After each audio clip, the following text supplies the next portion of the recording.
Hey, lovely, and welcome back to my channel. My name is Kelley Green Johnson. I am a certified transformation life coach, and today we are diving into a topic that is near and dear to my heart, and that topic is cultivating patience.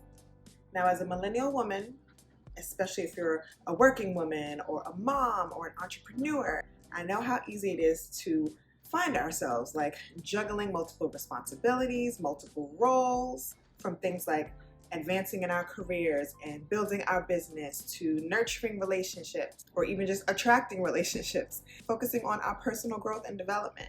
And it could be a lot. And I know patience isn't always most people's strong suit. It is what it is. So let's explore some actionable tips to empower ourselves in all these areas. So first up, let's talk about the power of mindfulness and grounding techniques.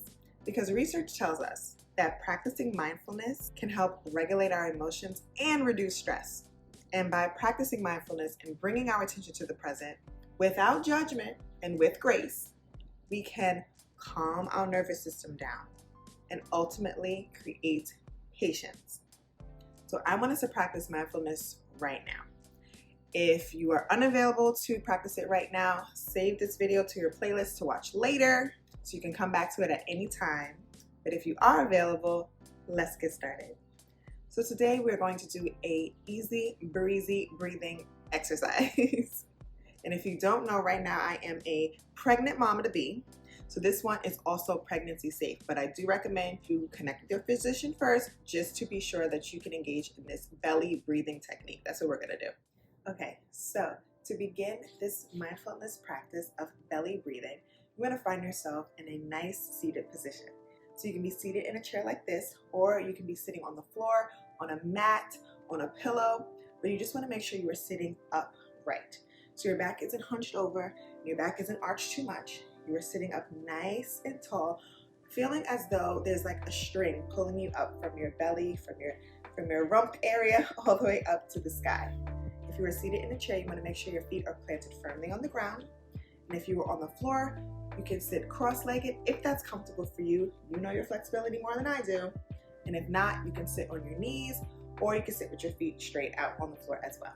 Now, to begin this belly breathing exercise, you're going to place one hand on your belly and the other hand over your heart.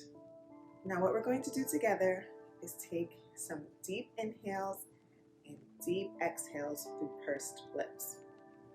So I'm going to demonstrate the first time, and then we're going to do 3 together.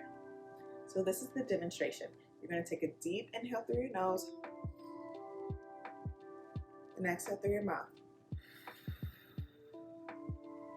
You see the pursed lips? It's almost as if you're blowing a whistle.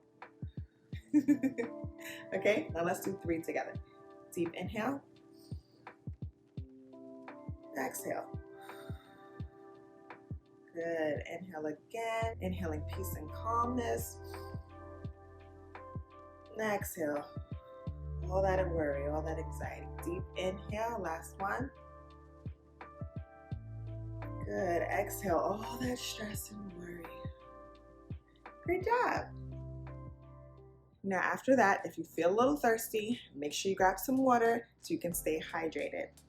I've got my mantra mug right here, which is also available for purchase. Shameless plug. So I'm going to take me a sip. Okay, so let me know in the comments if you enjoyed that. Let me know if that was your first time doing belly breathing, your first introduction to mindfulness. I love to know things like that.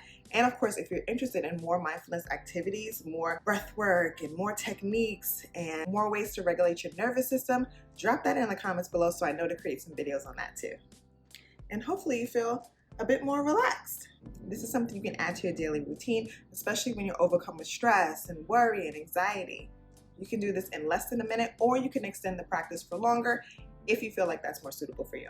But incorporating things like deep breathing exercises and body scans, that's something we can talk about as well. Muscle relaxation techniques and more can make a big difference in how you navigate challenges, how you navigate setbacks, and how you incorporate more patience into your life. Now, the second way to cultivate patience in your life is by setting realistic goals and celebrating progress. As a millennial woman, we are often ambitious and driven and have great big imaginations for the future that we want for ourselves. But the truth is sometimes when we do this, we set ourselves up for frustration, disappointment, feelings of bitterness, because we're aiming too high or we are expecting instant results. For example, if you're somebody who just started at a new job and yet you want to find yourself being promoted in 30 days, it's a real high expectation and hope there. Not saying it's impossible, but it is a bit unrealistic knowing that there are other people in a role likely similar to yours who have been there longer, who have shown their expertise, their skills, their interest in getting promoted. Or maybe you're single and you want to find your long-term partner, and your expectation is that your soulmate finds you, falls in love with you, and proposes to you in 3 months. Not saying it ain't possible, but it's a little unrealistic to set an expectation as such.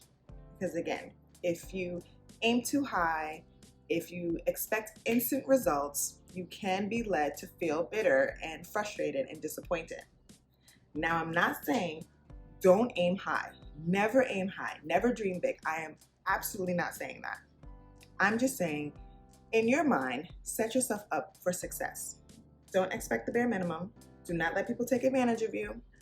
Don't waste your time hoping things will change when it's clear signs that they won't. Be aware of your surroundings. Set realistic goals. Have realistic expectations. And then you wouldn't have to worry so much about having to be patient. And a great way to do that is by using SMART goals.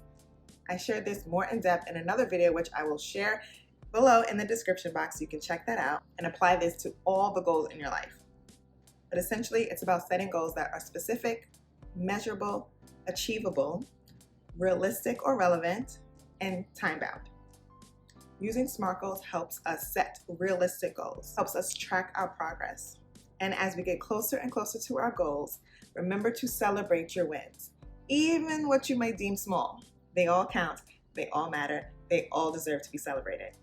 And lastly, number 3, let's talk about establishing healthy boundaries and self-care routines. Because if you haven't already heard, boundaries are crucial for protecting our mental, physical, and emotional well-being. Shoot, throw spiritual in there too.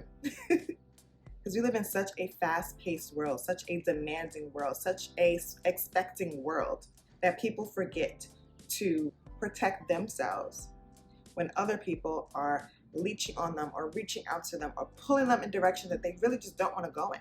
So by setting boundaries and practicing self-care, you can avoid feelings of burnout. You can avoid yourself being in situations you don't want to be in. And the self-care can help you maintain your patience. So if you haven't already done this, create a list of 5 self-care activities that you can incorporate into your own life. Maybe that's painting. Maybe that's practicing yoga. Maybe that's meditating. Maybe that's going for a walk. Or maybe that's writing in your 1-3-5 journal. I'll have that link down below for you too.